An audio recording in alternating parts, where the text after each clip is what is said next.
तीन प्रकार की पर्सनैलिटी होती है, अर्थात तीन प्रकार के लोग होते हैं, चौथा कोई प्रकार नहीं हो सकता। एक प्रकार है उदासीन रहना, अर्थात न प्यार न खार, न मैत्री न शत्रुता।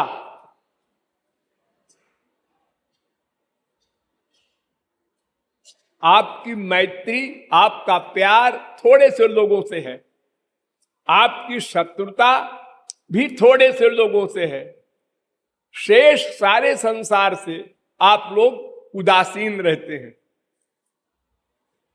माँ है, बाप है, बेटा है, स्त्री है, पति है, सखी है, सखा है, ये 10-20 से ही आपका प्यार होता है, किसी से कम किसी से अधिक, स्वार्थ की लिमिट के अनुसार। स्त्री पति, पति स्त्री का सबसे अधिक प्यार होता है, क्योंकि सबसे अधिक स्वार्थ है इन दोनों का आपस में। उससे कम प्यार माँ बेटे का होता है, उससे कम प्यार सखा सखी का होता है, उससे कम प्यार नौकर और स्वामी का होता है। शेष स्थानों में कहीं कहीं शत्रुता होती है, जो हमारे स्वार्थ में बाधक हो, वो भी इन्हें गिने लोग होते हैं। 10-20 धर लो बस। तो इतने बड़े संसार में जहां 5 अरब आदमी हैं, वहां 10-20 में प्यार है और 10-20 में खार है, बस। शेष सर्वत्र हम लोग उदासीन रहते हैं। संत लोग कहते हैं कि तुम सबसे उदासीन हो जाओ, न कहीं प्यार हो न कहीं खार हो। कबीरा खड़ा बाजार में, सबकी मांगे खैर, ना काहू सो दोस्ती, ना काहू सो बैर। आमतौर से लोग ये समझते हैं कि संसार का प्यार खतरनाक है, उसको राग कहते हैं। इसलिए संत लोग, शास्त्र वेद कहते हैं वैराग्य प्राप्त करो, माने राग को छोड़ दो। कहीं भी राग हो, चाहे किसी व्यक्ति में हो, माँ बाप वगैरह में, और चाहे किसी वस्तु में हो, वो सब संबंध उसका माया का है। इसलिए उसका राग माने प्यार छोड़ दो, ये वैराग्य, बस, और कुछ करना नहीं है। यानी प्यार को ही हम लोग राग समझते हैं, माने मन का अटैचमेंट। ऐसा नहीं है।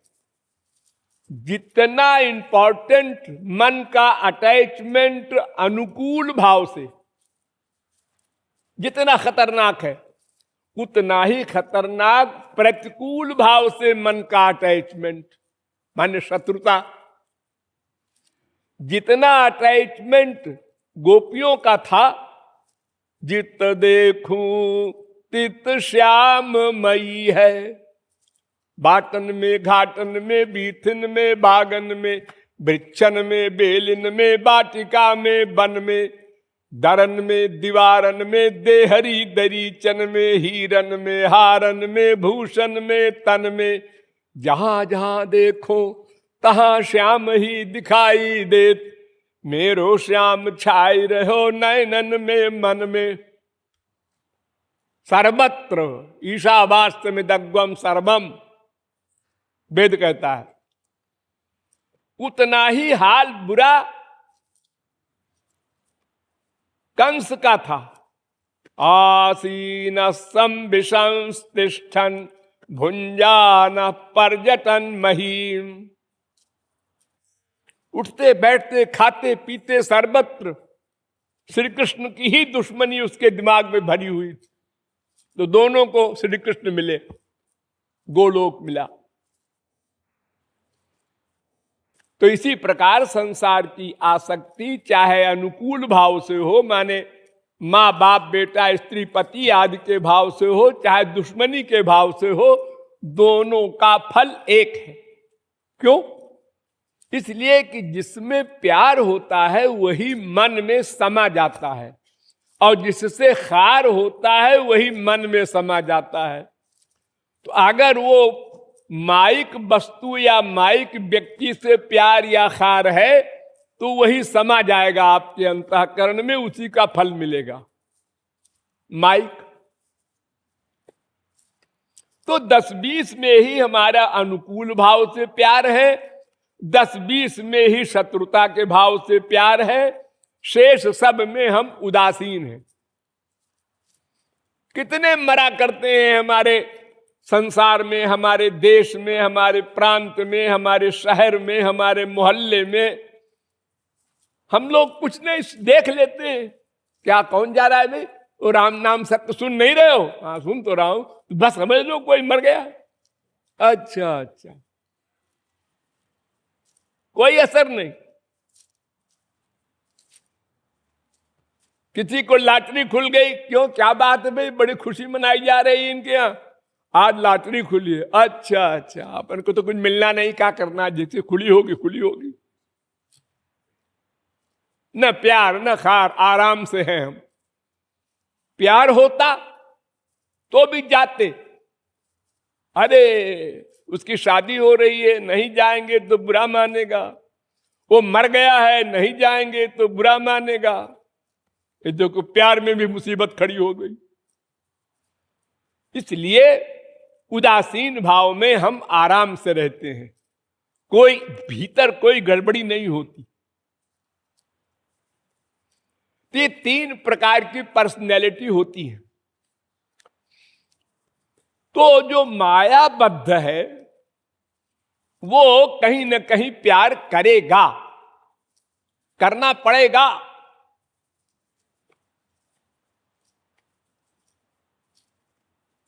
नौकर से करे, सखा से करे, सखी से करे, माँ बेटे से करे, स्त्री पति से करे, अपने शरीर से करे, अपने मन से करे, कहीं न कहीं अटैचमेंट होगा। सबके आखिर में देहाभिमान है, इसका अटैचमेंट होता है। जिसको आप लोग कहते हैं ना हमारा अपमान हो गया। अरे क्या हो गया? अपमान हो गया। हमको घर ने कहा गेट आउट, अपने घर से जाने के लिए ऐसे कहा, हम तो हम उसके देख लेंगे, हम उसको मार डालेंगे, हम उसको नुकसान कर देंगे। अरे शब्द ही तो बोला है, तुम्हारा कुछ छीन तो नहीं लिया। अरे साहब क्या बात करते हैं, ये इतनी बड़ी बात हो गई है, कोई मजाक है? ये देहाभिमान है। माँ बाप बेटा स्त्री पति कोई नहीं है, उसके धन वगैरह कुछ नहीं है, शरीर है। तो शरीर की इंसल्ट को भी में भी वो दुखी हो रहा है उसी प्रकार। तो संसार में जितने भी मायाबद्ध हैं, भगवत प्राप्ति जिसको नहीं हुई है, कंक्लूजन, उसका कहीं न कहीं अटैचमेंट है। और जहां अटैचमेंट है उसमें गड़बड़ करने वाला कोई न कोई होगा, इसलिए वहां दुश्मनी भी होगी, उससे कोई बच नहीं सकता। प्यार होगा तो प्यार का विरोधी खार होता है, उसके प्यार के उसके स्वार्थ में जो गड़बड़ करेगा वो दुश्मन कहलाता है। तो प्यार करने का मतलब हमने दुश्मनी मोड़ ले ली, अब बच नहीं सकते हम। कोई न कोई कभी न कभी दुश्मन छोटा बड़ा होगा। जैसे हम कामना बना लेते हैं तो या तो पूरी होगी या तो नहीं होगी, हम फंस गए। दोनों प्रकार से मरे। पूरी हो जाएगी तो लोभ पैदा होगा, नहीं पूरी होगी तो क्रोध पैदा होगा। ऐसे ही हमने संसार से प्यार किया कि बस मरे। वो बाप हो, माँ हो, भाई हो, अपना शरीर हो, कुछ हो, क्योंकि उसका विरोधी कहीं ना कहीं मिलेगा, बस वो शत्रु हो गया, उसका भी चिंतन शुरू हो जाएगा। अब थोड़ा सा अगर गड़बड़ है, थोड़ी सी अगर शत्रुता है, तो थोड़ा सा चिंतन हो के फिर खत्म हो जाएगा। या वो कोई शास्त्र वेद का ज्ञाता हो जाए, तत्वज्ञानी हो जाए, कोई गुरु भक्त हो जाए और वो कह दे ये क्या प्यार कर रहे हो संसार से, हटाओ मन को, भगवान में लगाओ, और भगवान की ओर लगा दे वो मन को, तो उसका मन उधर हो जाए, तो ये संसार का प्यार खत्म हो जाए, तो फिर शत्रुता अपने आप खत्म हो जाए। एक ही तो मन है, उसी में प्यार है, उसी में खार है। अगर उसको डाइवर्ट करके भगवान की ओर मन का प्यार कर दे, तो यहां से राग गया, जब राग गया तो द्वेष भी गया, उसकी जननी वही है। जड़ कट गई, बस पेड़ खत्म। तो मायाबद्ध प्यार या खार या दोनों कहीं ना कहीं करेंगे, और उसी से दुख है सारा का सारा। कर्म बंधन, 84 लाख में घूमना, नरक, सब कुछ इसका परिणाम। ये दो हो गए, पर्सनैलिटी एक है लेकिन क्रिया दो है, राग या द्वेष, प्यार या खार। अब एक पर्सनैलिटी होती है जो न कहीं राग करे संसार में और न कहीं द्वेष करे। ऐसा कौन हो सकता है? कोई मायाबद्ध तो हो नहीं सकता, इम्पॉसिबल। मायाबद्ध का तो ये हाल है कि अगर किसी से आप टॉक कर रहे हैं तो बात करते करते नहीं, ये तो बात तो गलत आप कह रहे हैं, लो तुरंत एतराज, 1 सेकंड में, ये तो मैं नहीं मान सकता, तुरंत द्वेष आ गया भीतर से, उसी में क्रोध आता है, उसी में जलन होती है, उसी में आत्मशक्ति नष्ट हो जाती है। तो मायातीत भगवान या मायाधीश भगवान और मायातीत महापुरुष, इनका संसार में कहीं अटैचमेंट नहीं होता, इसलिए कहीं दुश्मनी भी नहीं होती। ना काहू सो दोस्ती, ना काहू सो बैर। तो जो जहां प्यार होगा उसके लिए हम सेवा करेंगे, कुछ करेंगे उसके लिए, जो कर सकते हैं उसका लाभ। और जहां खार होगा उसके लिए हम कुछ न कुछ करेंगे, जितना कर सकते हैं दुश्मनी का, उसको दुख देना। यानी प्यार वाले को सुख देने का प्रयत्न, खार वाले को दुख देने का प्रयत्न, ये हम वर्क करेंगे, करना पड़ेगा। लेकिन भगवान और महापुरुष चूंकि संसार से न प्यार करते हैं, इसलिए खार नहीं करते, इसलिए उनका एक ही काम है कृपा करना। तो कह रहा है राधा रानी क्या करेंगी, उनको और कुछ करने की शक्ति ही नहीं है। हम लोग तो चाहे प्यार करें चाहे खार करें, लेकिन वो न प्यार कर सकती है न खार कर सकती है संसार के जीव पदार्थों से या संसारी जीवों से। वो खाली कृपा करती है। उनकी कृपा के बिना जीव का जीवत्व भी नहीं है। और तो बात सब छोड़ दो, ध्यान दो, जीवत्व माने जीवन। ये जो जीव जीता है, हमारा एक स्वभाव है ना, जिंदा रहे मरे ना, बीमार हैं लेकिन जिंदा रहे, खांस रहे हैं जिंदा रहे। बड़ी बड़ी बीमारी हो जाती है तो भी कोई मरना नहीं चाहता। कैंसर हो गया, पक्का है मरेगा, हाँ पक्का है, लेकिन उसका ऑपरेशन कराओ। अरे 1-2 साल जो भी हो जाए, बच जाए, फिर कराओ ऑपरेशन। तो ये जीव जो है, जो स्वयं जीवित रहे और शरीर को भी जीवित रखे, उसको जीव कहते हैं। तो ये जीव में जीवन देने की शक्ति भी किशोरी जी की कृपा से कनेक्शन वहीं से है, पावर हाउस से। ये पंखा जो चल रहा है, आप कहेंगे हमने स्विच को ऑन किया तो पंखा चला, लेकिन तुम्हारा स्विच किसके भरोसे है? वो पावर हाउस के भरोसे है। पावर हाउस से चली गई बिजली तो आपकी स्विच और पंखा सब खड़े हैं ऐसे 0/100। चेतनश् चेतना नाम एको बहु नाम वेद कहता है। तो राधा रानी केवल कृपा कर सकती हैं बिचारी, और कुछ कर ही नहीं सकती। अजीब गुस्सा भी करते हैं, आप क्या बात करते हैं, कितने राक्षसों को मारा श्री कृष्ण ने इसी ब्रज में, अघासुर, बकासुर, खोपड़ासुर। अब इससे बड़ा गुस्सा और क्या होगा? मर्डर कर देना।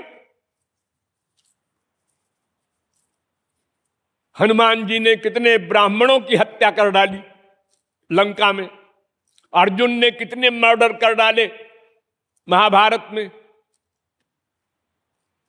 लेकिन गुस्सा नहीं था। महापुरुष थे वो।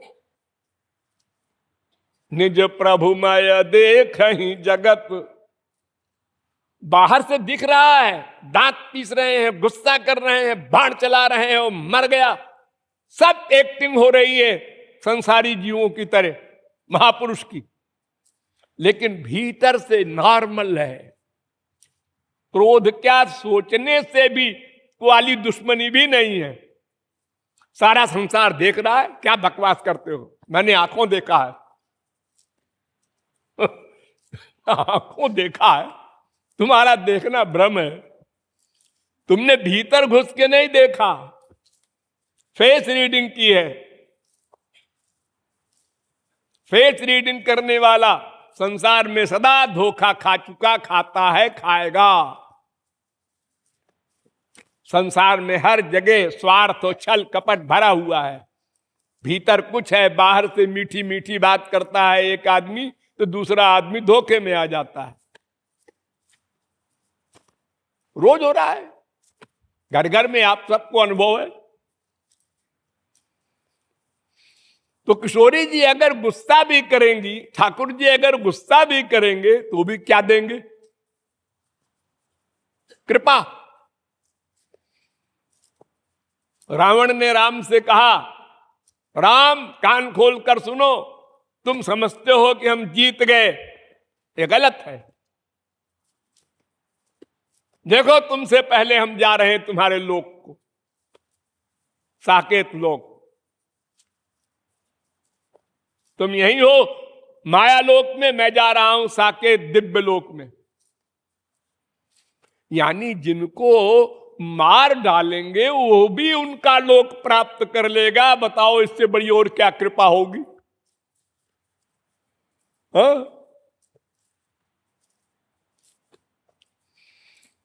तो भगवान या राधा रानी एक ही बात, तो ये और कुछ कर ही नहीं सकते कृपा के सिवा। जीव का जीवत्व भी इनकी कृपा से। ये बुद्धि से परे, अलौकिक, अज्ञेय, अदृष्ट, अव्यवहार्य, अलक्षण, अचिंत्य हैं। इंद्रिय मन बुद्धि से परे हैं, इनको जाने कौन? वो भी कृपा से। माने कौन?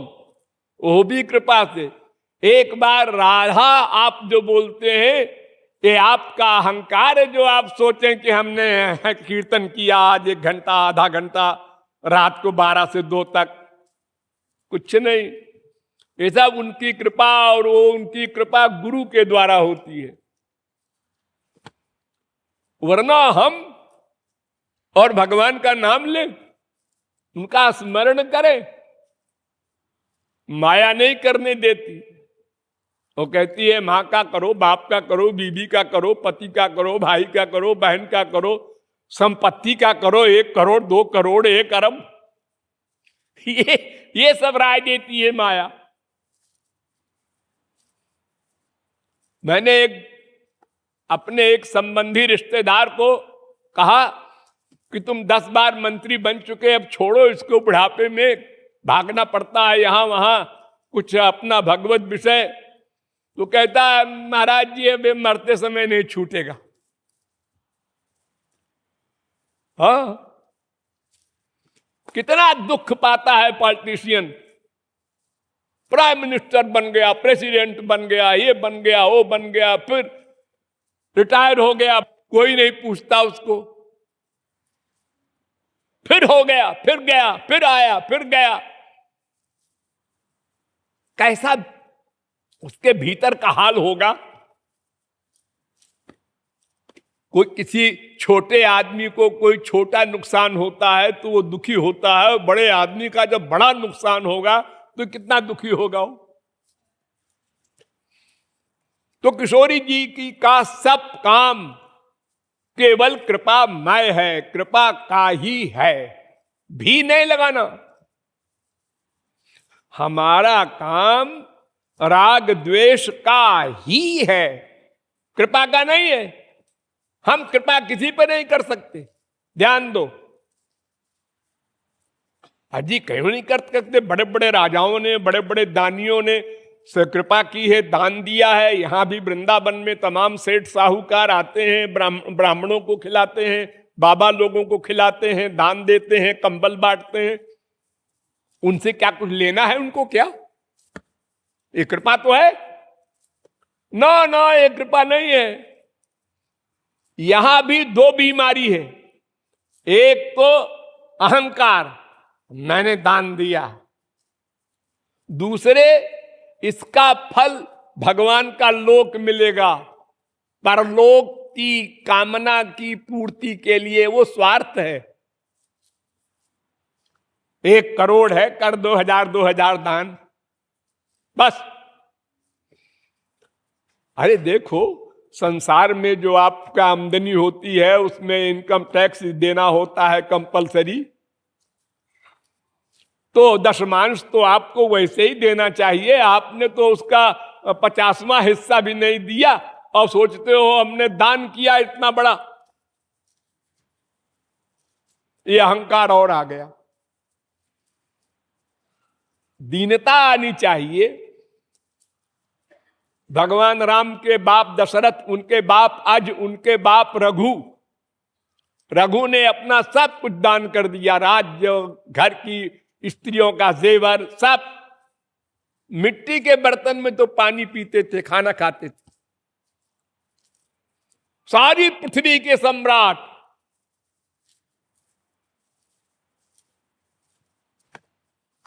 आज तो एक देश का प्राइम मिनिस्टर होता है, वो भी सम्राट नहीं है बेचारा, सबकी खुशामद करता है मंत्रियों की। और आजकल कई पार्टियों की गवर्नमेंट बनती है तो हर एक को आप नाराज न हो, आपकी कृपा बनाए रखे, यही करते बीतता है उसको। और वो तो किंग था, बस माई वर्ड इज लॉ, कोई बोलने की हिम्मत नहीं कर सकता था। तो एक दिन घोड़े पर बैठ के घूमने गए रघु, तो प्यास लगी तो एक तालाब के किनारे पानी पीने बैठ गए। वो मिट्टी का बर्तन साथ में था।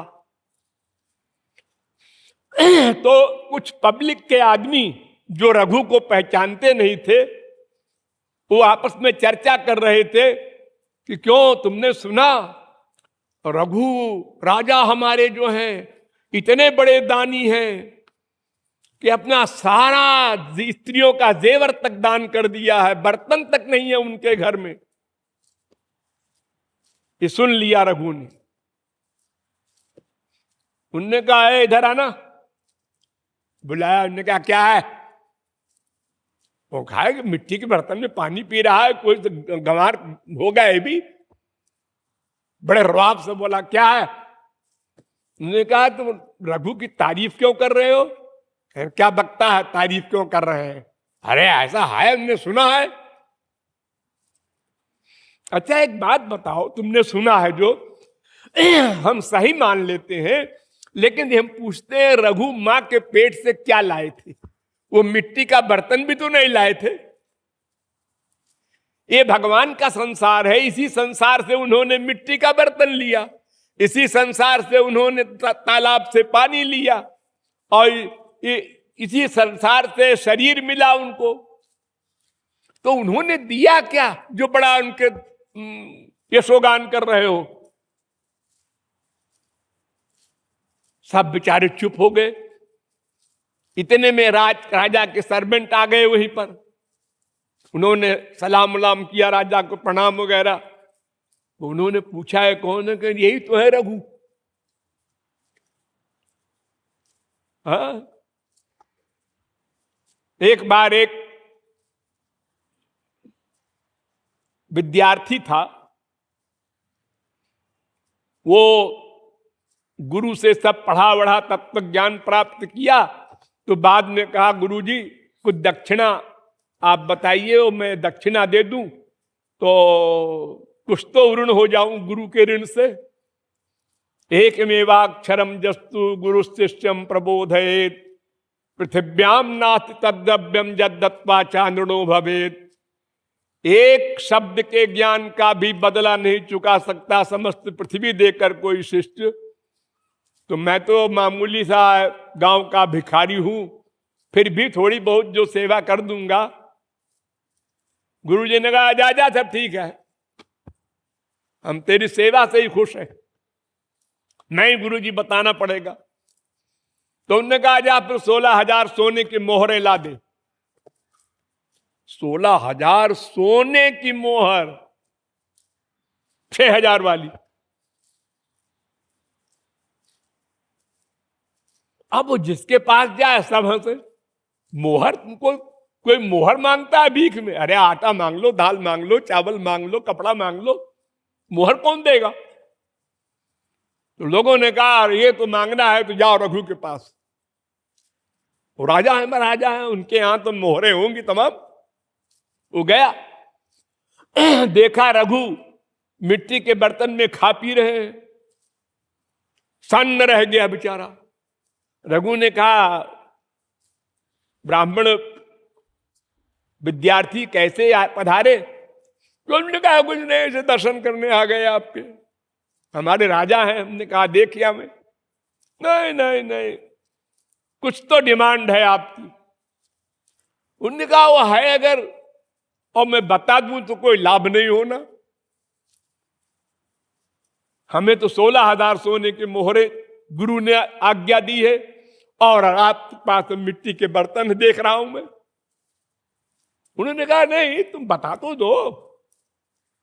तो बता दिया उसने। उन्होंने बुलाया अपने सेक्रेटरी को, भाई कुछ है? उन्होंने कहा कुछ नहीं है, एक मोहर भी नहीं। उन्होंने कहा ठीक है, फौज तैयार करो, कुबेर पे हमला करेंगे। ये रघु जब 9 वर्ष के थे तो इन्होंने इंद्र को पकड़कर बांध दिया था। तो रघु के बाप दिलीप थे, उन्होंने जब कहा अरे ये देवताओं का राजा है, ऐसा मत कर बेटे, छोड़ दे। 9 वर्ष की उम्र में तो वो कुबेर पर हमला करने के लिए दिव्य लोक में जाना है, तो कामधेनु का दूध निकालो, उसका दूध आंखों में लगाएंगे और उससे प्रार्थना करेंगे तो स्वर्ग में चले जाएंगे। तो वहां कुबेर है। उधर नारद जी ने कुबेर से कहा ओ क्या मटर गश्ती कर रहा है, तेरे ऊपर हमला होने जा रहा है रघु का। रघु नाम सुनते ही कांप गया बेचारा कि हमारे राजा को तो उन्होंने 9 वर्ष की उम्र में बंद कर दिया था, बांध दिया था, आप तो बहुत बड़े। उन्होंने कहा मैंने क्या कसूर किया? उन्होंने कहा कसूर उसूर नहीं, उनसे दान मांगने आया है कोई ब्राह्मण बालक, तो वो 16,000 सोने की मोहरें मांग रहा है, वो वहां है नहीं उनके महल में। तो उन्होंने कहा कि अच्छा हम ऐसे दे देते हैं, हमें उनसे बचा लो। तो सारे खजाने में उस सोने की मोहरें भर दिया उसने अपनी शक्ति से। तो सब भागे भागे आए नौकर चाकर खजांची कि सरकार है तो पता नहीं कैसे सब भर गया, मोहरे मोहर करोड़ों हो गई। तो उन्होंने कहा रहने दो, हमला नहीं करना है। ब्राह्मण देवता ले जाओ।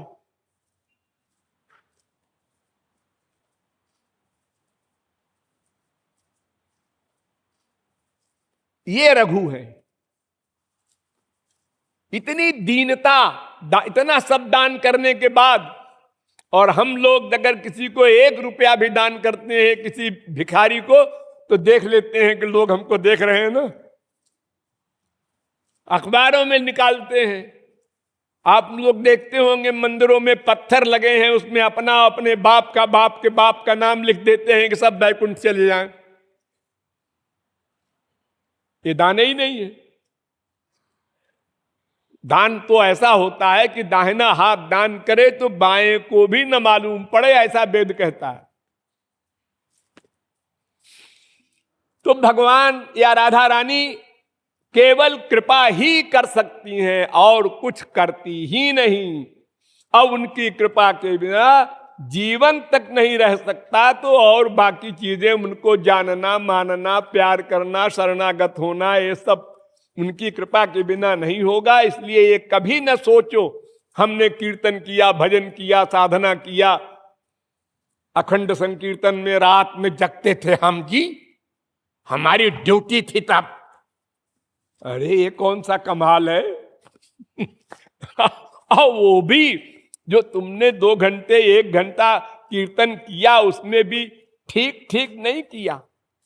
तुम्हारे गुरु ने क्या बताया था कि पहले अपने इष्ट देव को सामने खड़ा करो, मन के द्वारा ध्यान करो, फिर अपने को दीनहीन अकिंचन नाचीज रियलाइज करो, फिर रोकर उनका नाम लो।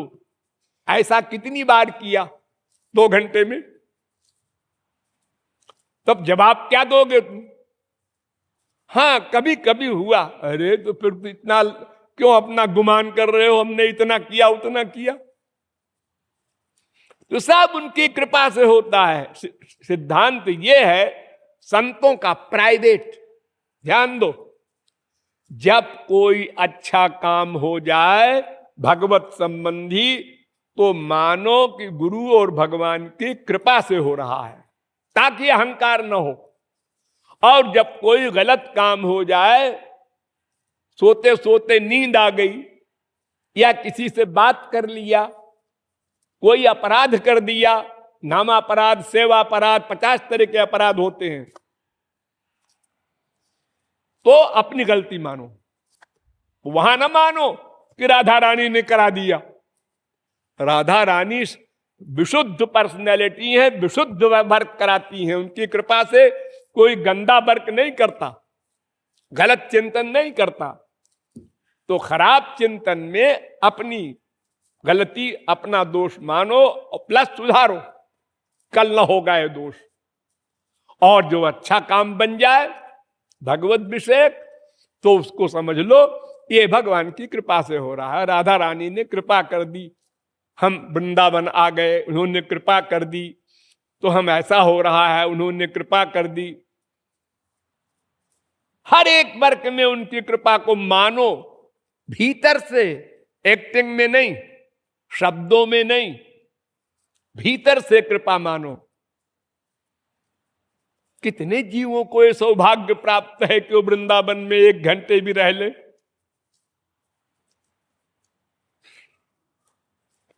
किसी की भावना ही नहीं होती। करोड़ों हमारे देश में ही है जो वृंदावन कभी नहीं आए।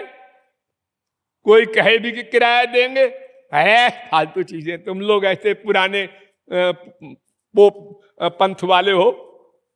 भगवान भगवान क्या होता है? वृंदावन में भगवान का स्थान है। कैसा है भगवान? लो छुट्टी मिल गई। अगर चलना है तो उधर चलो, कश्मीर वगैरह में, गुलमर्ग वगैरह देखे। नहीं और अधिक पैसा हो तो चलो अमेरिका वगैरह देखो, बड़े बड़े ऊंचे मकान हैं। हाँ, सिर ऊपर करो तो पगड़ी गिर जाए। 100-100 मंजिल के मकान हैं, वो देखो।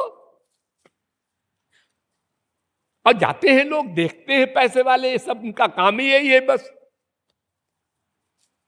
तो ये सब भगवत कृपा से होता है। मनुष्य का शरीर मिलना, भारत में जन्म होना, फिर भगवान के धाम में आना, फिर भगवान का नाम लेना, ये सब भगवत कृपा है। हमने कभी रियलाइज नहीं किया, लापरवाही से। जैसे दिल्ली में कलकत्ता में रहे ऐसे वृंदावन में रह रहे हैं, ये फीलिंग नहीं कर रहे हैं, हो रही है हमारे अंदर, ये भगवान का धाम है। इसी स्थान में भगवान खेले थे, उनके चरण पड़े थे, लोटे थे, वहां पर हम आए हैं। ऐसी भावना अगर हुई भी कभी गुरु के बताने से तो थोड़ी देर को हो गई, फिर भूल गया और पाप कर रहा है। कोई पाप आप दिल्ली में करें और वही पाप भगवान के धाम में करें तो अनंत गुना फल उसका है, अच्छा या बुरा। कोई पाप आप करते हैं वृंदावन में तो वही पाप दिल्ली में किया हुआ उसके आगे तुच्छ है, कुछ नहीं है। वृंदावन में रह के पाप किया तुमने, भगवान के खिलाफ सोचा, भगवान के भक्त के खिलाफ सोचा, कोई अपराध किया, झूठ बोले, कोई 420 की, कोई पाप किया, वो वज्रलेपो भविष्यति, वो अक्षम्य है। तुमको भगवान के धाम में आने नहीं चाहिए था। अगर पाप ही करना है तो बाहर करो। भाई किसी को अगर कोई कहता है कि हमको बाथरूम जाना है तो मंदिर में क्यों आए, बाथरूम में जाओ, मंदिर गंदा क्यों करते हो? झापड़ पड़ेगा, पुजारी लोग पीट डालेंगे, तुमको मार डालेंगे। तो ऐसे ही भगवान के धाम में कोई गलती न होने पावे, ये हमको सावधान रहना है, अपने मन को ठीक रखना है, नॉर्मल रखना है। नहीं तो एक तरफ तो हम अहंकार है कि हम वृंदावन में हैं, एक दिन रहे, 2 दिन रहे, 1 साल रहे, 10 साल रहे, यहीं पैदा हो गए, यहीं मर गए, हम छोड़ के जाते ही नहीं कहीं बाहर। तमाम लोग यहां ऐसे ही सोचते हैं, हमको तो गोलोक मिल जाएगा। ये कितना बड़ा भ्रम है। भगवान के धाम में तुम तब तक हो जब तक भगवान की ही भावना मन में है।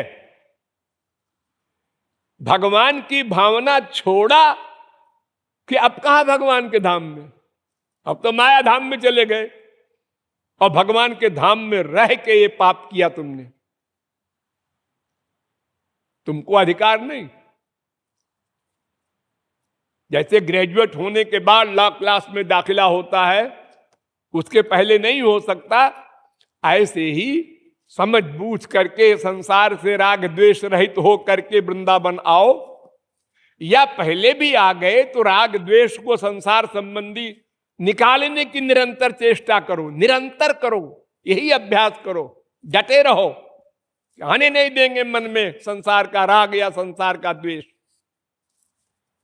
और तुम बेधड़क राग कर रहे हो, बेधड़क द्वेष कर रहे हो, तो मरने के बाद क्या होगा पता है? कल्प कल्प भर एक एक नरका, अहंकार ये तुमको, और फल वो। तो राधा रानी केवल कृपा करती हैं इस बात को अच्छी प्रकार से समझकर, और उसको रियलाइज करना चाहिए, अहंकार आने न पावे। और इस प्रकार हम साधना करते करते आगे अपना लक्ष्य प्राप्त कर सकते हैं। राधा रानी की। राधे